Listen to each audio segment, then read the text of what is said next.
or depending on when and where you're watching this, good morning or good afternoon. I am Carol Roth. I am a small business advocate, an entrepreneur, and an on-air contributor for CNBC, and I am thrilled to welcome you to the Small Business Social Series hosted by Bank of America. Today we are talking about a fantastic topic, technology, and how your small business can take advantage of the newest developments in technology.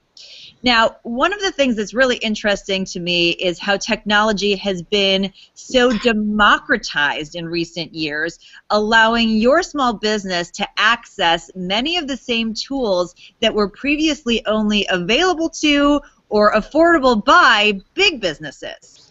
So with so many technologies, how does your small business best capitalize on them and really make the biggest difference for your business? So here with me to give you the scoop on the developments in technology and how you can best use them is my fantastic power panel. First and foremost, we've got David Solis, National Sales Executive with Bank of America Small Business. David, how are you doing today? I'm great, Carol. Thanks for having me. Happy to have you here. And now on to Steve Strauss, who is a small business expert and columnist with USA Today. Hey, Carol. Great to be back. Great to have you here, Steve. And of course, last but not least, we have Jason Teichman, who is Executive Vice President and Chief Operating Officer of Web.com. Hi, good morning. Thank you for having me. Great to see you, Jason. All right, gentlemen, there are so many tools and technologies out there. They almost seem to come to market every single day. So we're going to explore where you start, what's the best technology for your small businesses, and really how do you leverage them to get the most growth and the most return on investment. And so I want to really dive right in and talk about just technology from a most basic standpoint, because it can be so overwhelming, especially for a small business owner. We know that small business owners wear so many hats in their businesses. So let's start at the very basic point and talk about some of the simplest technologies that small businesses can adopt to make a big, big impact on their business. So Jason, why don't we kick that off with you? Sure. From our perspective, we think the most fundamental thing that every small business owner, every business owner needs to have is a website. The reality is today most business owners can get websites fairly economically, literally for only a couple of dollars per month. There are many companies out there, many tools out there that enable them to get this set up pretty quickly and easily. And from our perspective, if you're going to do one thing right away, is get a website for your business.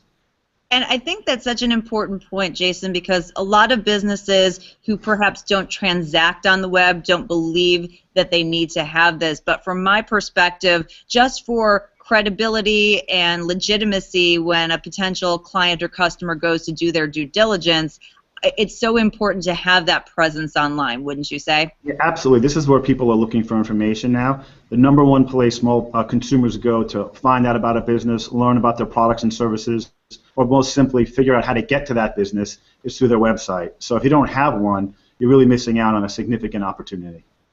Steve, what about from your perspective? What is, from your standpoint, the simple technology that a small business can adopt to really make that big impact? Well, first let me agree with you, Carol. This is an amazing time to be in business. I often tell people this is, I think, the greatest time ever to own a small business, and it may sound a little Pollyanna-ish, but truly, because of technology, that the fact that a small business can look like a big business, the fact that a small business can conduct business 24/7, 365 all over the planet is really new and something we have to take advantage of. So, as Jason was just saying, of course you have to have a website, and not just a website, but you have to have a great website. You have to really put your best face forward there, because people are going to find you there. That's where they're going to look. The second thing I think people really should look at doing, a really simple technology that can make their business life, their life a lot easier, is just finding the right apps. Now, part of the problem is there's so many apps available today that it kind of can get overwhelming. You go to the App Store, there's a million apps. What do you do? Well, just some basic research to find out what other people are using, what they're liking. try them out, test them, find 2 or 3 that you like. It will definitely be an easy way to help you save some time, save some money, run your business far more efficiently. All right, Steve. So first of all, I would never call you Pollyanna. Always call him Steve. But Thank you. I do want to emphasize one of the points that you made, and that's about testing out different apps or different technologies. I think that a small business owner, especially if you're not familiar with how technology has really developed and emerged, you realize that you can have the opportunity now to date a technology. You don't have to get married. There isn't that huge financial commitment or even commitment of your time. It's very easy for you to try different things out, see which works best for your small business, and if something isn't working, try something else. Wouldn't you agree? Or at least live together for a little while first. That's right. You don't want to rush into things. David, what about from your perspective, what kind of simple technologies should a small business owner be embracing? Thanks, Carol. Yeah, I think to the comments made, websites drive credibility. To Steve's comment, this proliferation of technology, both its accessibility, availability, and how fast it's advanced, has really allowed so many small businesses to become much more, present, and has driven a lot more entrepreneurialism. Something I think originally we thought the web would actually have the opposite effect, right? And that this would impact small businesses in the opposite direction. Social media is a great way for small businesses to get their names out there. I mean, if you think about recently in Facebook's earnings announcement, we're talking about 8 billion users on Facebook. So between Facebook and Twitter and other social media avenues, it's easy to adopt. Companies like Jason's at web.com help small business owners figure these things out and how to leverage those things effectively. I think when it's maintained effectively, it's got a pretty high return on investment for small business owners. And that's, I think, the key phrase is maintained effectively. When I think about social media, I agree with you. I think it's a really, really powerful tool, but also can be overwhelming. So if you just pick a couple of channels and focus on them consistently, I personally think that's where you get the best return on investment, is just by going where your customers are, doing something really well and doing it over and over again. Would you agree with that, David? Absolutely. Fantastic. Carol, that last point is really important. Using the social channel where your customers are. Maybe not the one that you're most comfortable with, but follow your customers, because then you're going to find more people who are like your customers, and you're going to have a bigger chance of attracting more of an audience, a fan base. I agree, Steve, and I think, I always say listen first. Go into a social channel, and before you even come up with your strategy of what you're going to say, just spend time listening to your customers or people you want to attract as customers, and that in and of itself will give you so much information and really make a difference in your business. Yeah, good point. All right, so let's say you're a small business owner and you're comfortable. You've tested the water, you've put up your website, you've started doing some of these apps, you're on social media. Now you really want to go to the next level. Let's move from the simple technologies to some of the more emerging technologies that give small business owners that big edge. And David, I want to go back to you on this one. Well, I mean, I think the most obvious advancement is the adoptions of tablets and smartphones, and so it just speaks to mobility, right? It provides flexibility, freedom, not only to run your business, but to allow your customers to find you in a very real-time environment and act on whatever it is that's motivating them at the time. So I think mobility is something that all small business owners need to be considering, both for their business in terms of running it, and certainly for their customers be able to get to them. But it's important to understand that as you build other aspects of your business, it really needs to be enabled, and you need to be thoughtful about that mobile experience as you're working with other technologies. And I think, Jason, you would agree with that. Oh yeah, no, absolutely. We passed an interesting point about 2 years ago. About 2 years ago, the number of times people are searching for information on mobile devices actually exceeded the number of searches taking place on desktop devices. So absolutely, mobile is a core component now of what someone has to have when having an online presence.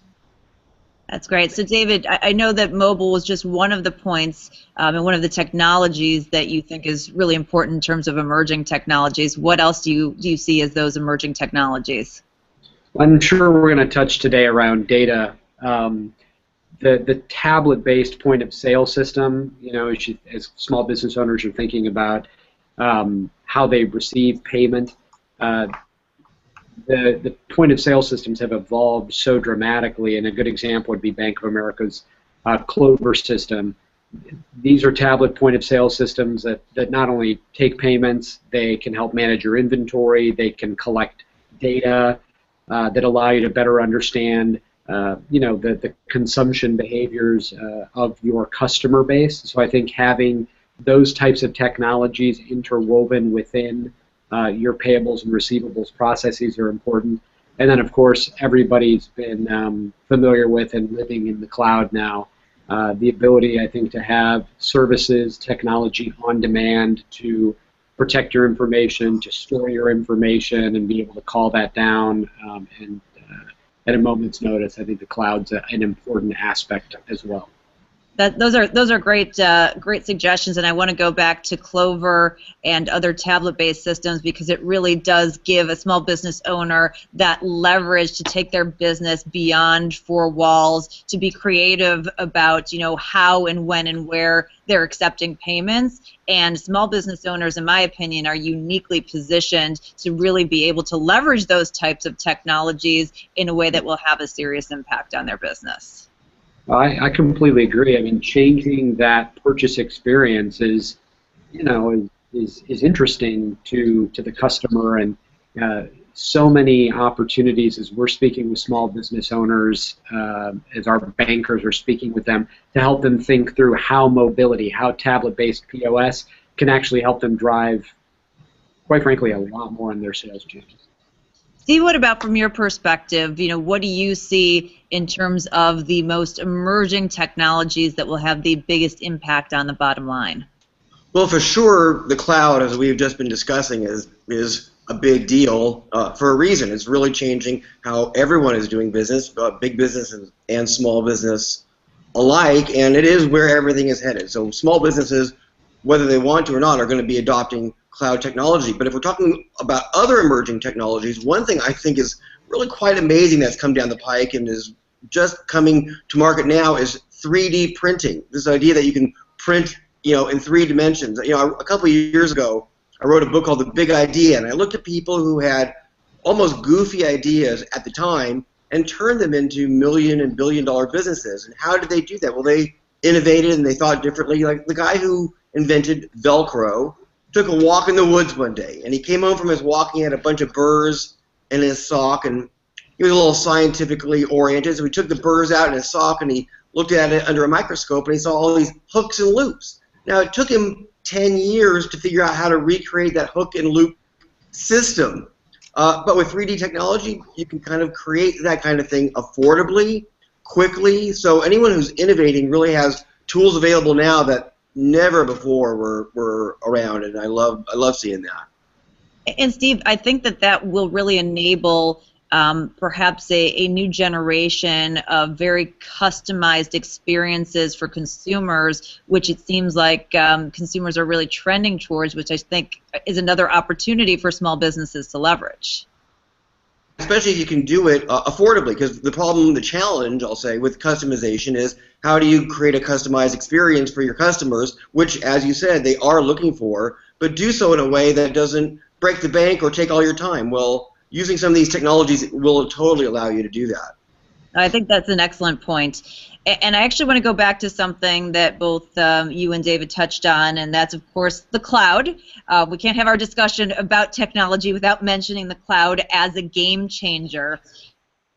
And we know that the cloud and also technologies such as big data and analytics, these are all trending right now, especially in big corporations. But I want to talk about how a small business can embrace these big trending technologies on a smaller scale in a way that's meaningful for a small business owner. So, David, let me go back to you on that one.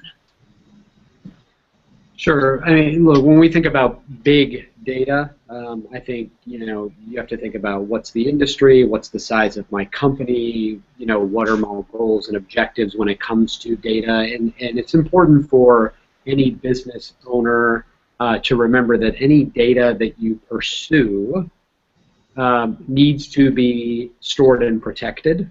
So you really should only be focused on the data that's most relevant to you. And I think for small businesses, the things that enable you to know more about your customers, to understand more about the facets of how your business runs, so that it's actionable, is really important. And again, there are solutions today that really can help small business owners do that. Again, back to the Clover system that we offer here at Bank of America. That's just one example of how monitoring your payables and receivables can better help you understand how your business is running and what people tend to like or potentially not like, whether it's menu items in a restaurant, whether it's clothing items in a restaurant. So, Steve, I know that you tend to be a contrarian from time to time, as do I, but what are your thoughts around small businesses using and embracing things like the cloud and big data on a smaller scale? You must have been talking to my wife if you're calling me a contrarian, Carol. You know what? In this issue, really, I am. Big data, we hear so much these days, and I really think that for most small businesses, when we talk about big data in the media and looking at macro trends and things like that, it is less important than other data. Now, the big data that I think a small business should be concerned with are their financials. Now, that's some big data. Or customer surveys, right? Talk to your customers, find out what they're thinking, get some feedback, and quantify it. That's some great data. Or your analytics. Look at your website analytics. That's again really important. But look at giant trends. Most small businesses are so intimately involved in their business. They know what they're doing. They know what they're trying to do. Looking at a big data trend to figure out how they may make a change. Yeah, it may be important, but I think it's less important than those other things I was just mentioning. All right, Jason, are you going to break the tie here? Which side are you on? Yeah, unfortunately, I lean towards the keep it simple theory as well.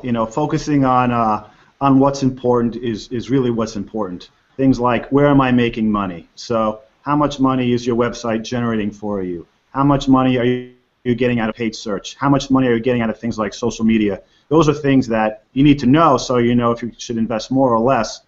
One of the little tricky parts about that, though, is you need a lot of infrastructure to set that stuff up. It's not hard to do, but you need to kind of have the technical skills to do that. And having a partner like a web.com or a consultant that can help you set up your website or other parts of your businesses so you can really monitor and see what's working, what's not working is important. But focusing on measuring a couple of key things, from my perspective, is really what's important there.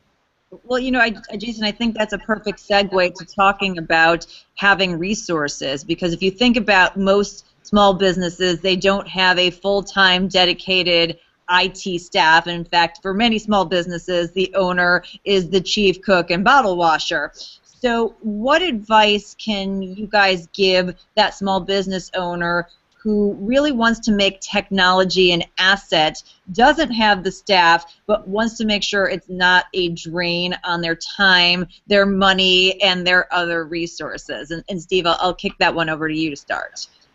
Well, there was a time, Carol, when you could just be an entrepreneur, right? You learn how to run your business, and you run your business, and that was great. But those days really are over. Today, you have to be, half entrepreneur and part techno geek, and all the other hats that you were mentioning that a small business owner has to wear. When it comes to technology, if you don't have help, then the answer is you need to get some help. That's what I think. Now, you don't have to hire a full-time IT person, but getting some part-time help, bringing in an intern even who is very aware of things like this, getting the help you need will really help you concentrate on those things that you should be doing with your business, and that is, finding more customers and making more sales and doing some marketing and growing your business. Those are the important things that you should be looking at. Technology is something where you can outsource it, find some help, and keep going along your merry way. So Steve, so which is more difficult in terms of a job, being an entrepreneur or being a parent? I love being a parent. They're both challenging in their own way. They're both fantastic in their own way. But how's that? You have to do so many different things, and I love the fact that you mentioned going the outsource route, because if you don't have the ability to bring somebody on part-time, even really hooking up with a company that has that core competency of technology and the technologies that you're looking at so that you can focus on running your own business is really a savvy way to go. And Jason, you know a thing or two about partnering with small businesses to take over technology, right? Yeah, we know a little bit there. I would say, online marketing is a really good example of where partnering with a company is so critically important. 10 years ago, marketing for a business was a lot more simple. It was generally involved getting a print ad or buying a newspaper spot, and that was pretty easy to do. But today, marketing is far more technical. Technical terms like search engine optimization and pay-per-click and view-throughs, these are terms that are technical in nature, and the reality is most business owners who are running their business have neither the time or the staff to figure this out on their own. So it's super important to find someone that you can trust to help you with this stuff out. One word of caution, though, I would say is, many people today are beginning to outsource who they rely on for their online marketing. When that's incredible. But just because you say you're good at it doesn't mean you are good at it. And what we encourage everyone is the amount of time that you spend on evaluating your doctor, your accountant, your attorney, you want to spend the same amount of time evaluating who that person is who's going to help you with your online marketing, because it is just as technical, and making sure you can count on someone that's been there and done it before is really important. I think that's a really important point, is to do your due diligence.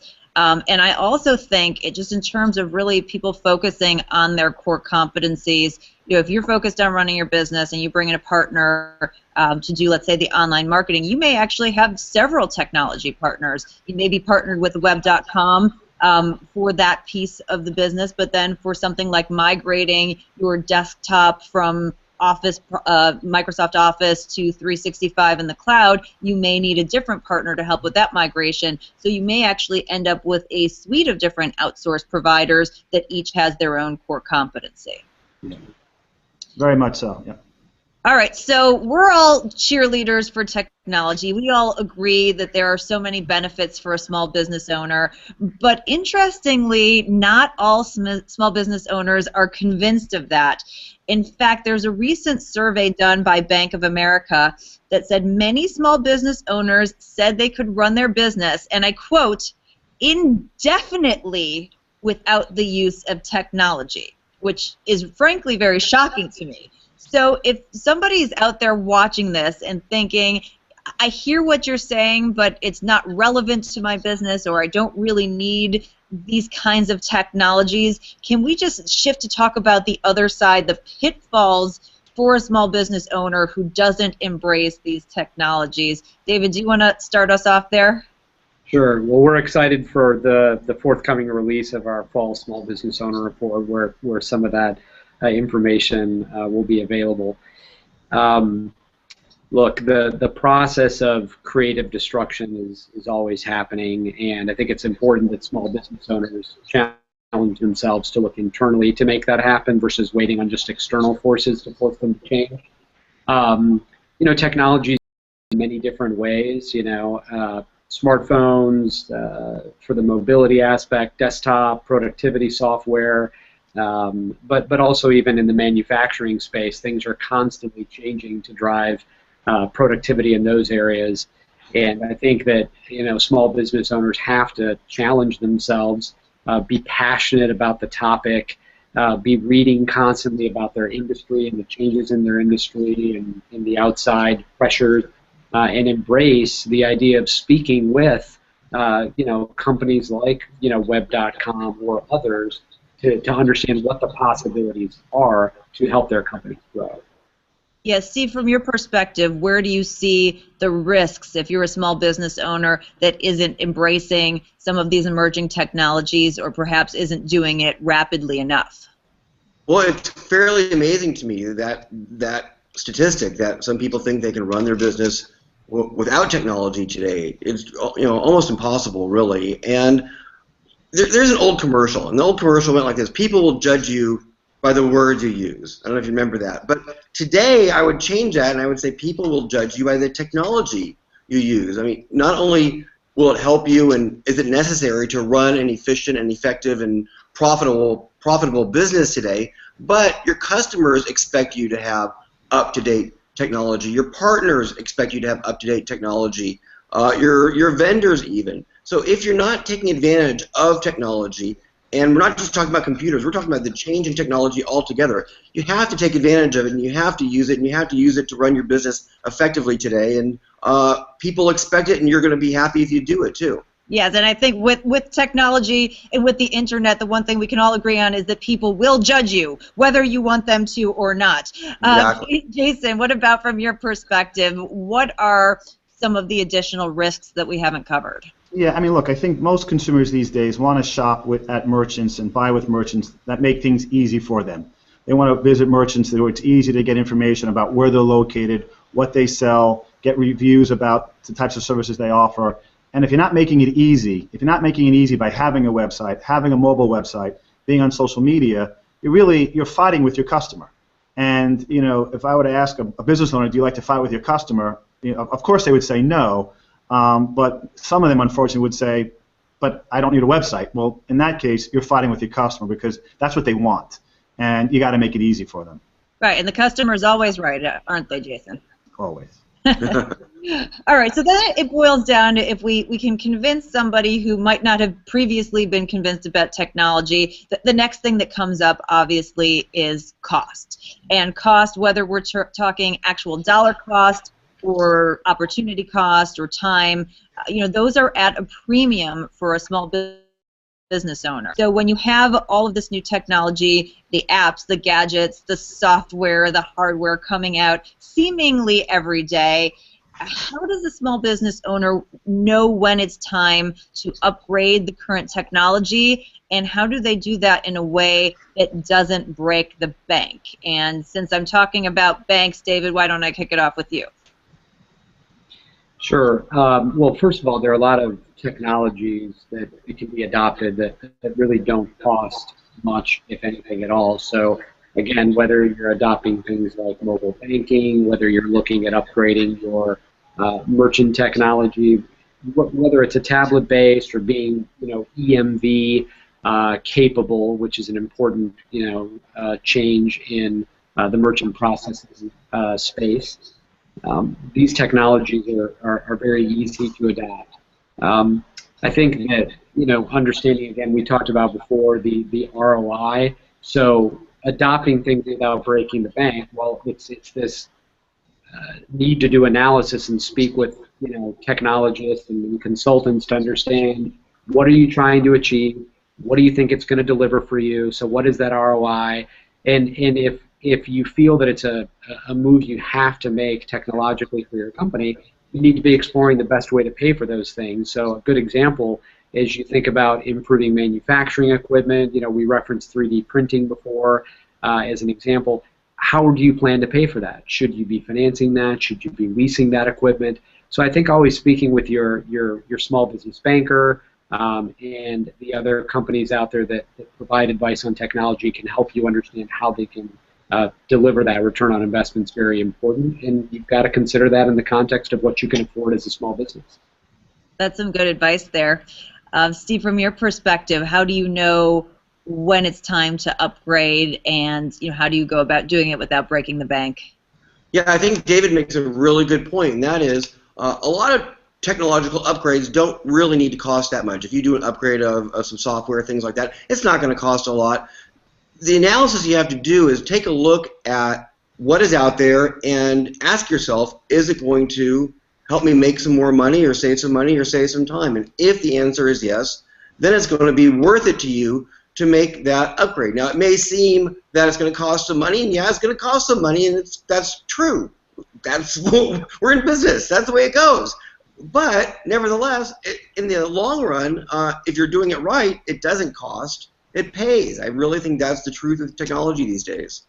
And I think both you and David are making the point that it's not just an expense, it's an investment if you're doing the right things. And I think for a lot of small business owners, that whole process of the analysis becomes intimidating, or perhaps they just can't see the forest through the trees. So getting somebody to help you whose core competency it is to look at these kinds of things can really bring a new perspective. I know I read some research from BCG recently where there was a spa that used technology to help with upsells and to help move people through the process in a spa, and that's not necessarily the prototype business you're thinking about embracing technology, but it really helped them to grow their sales. So I think thinking outside the box and garnering these additional resources can be really helpful. Jason, what about from your perspective?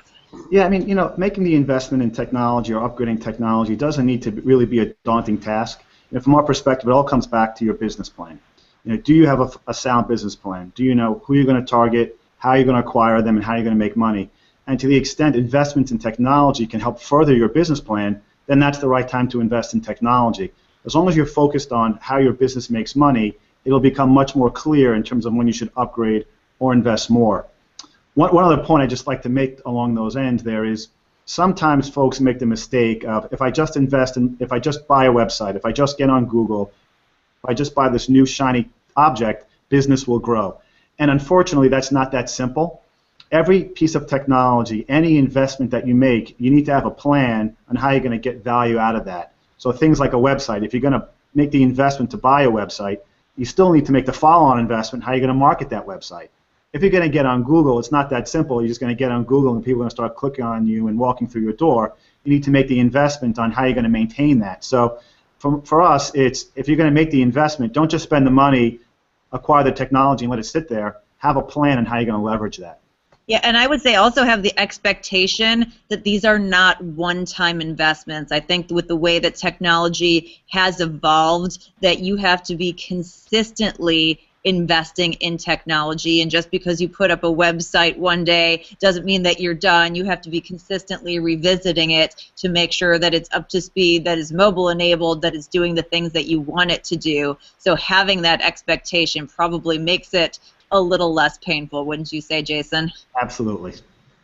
All right, well, you guys have given so many fantastic insights. Before we wrap things up, I want to boil it down to your one piece of advice to a small business owner. How can they best leverage technology developments to get the most out of their business? So, Steve, what is your one piece of advice that you want to leave everyone with?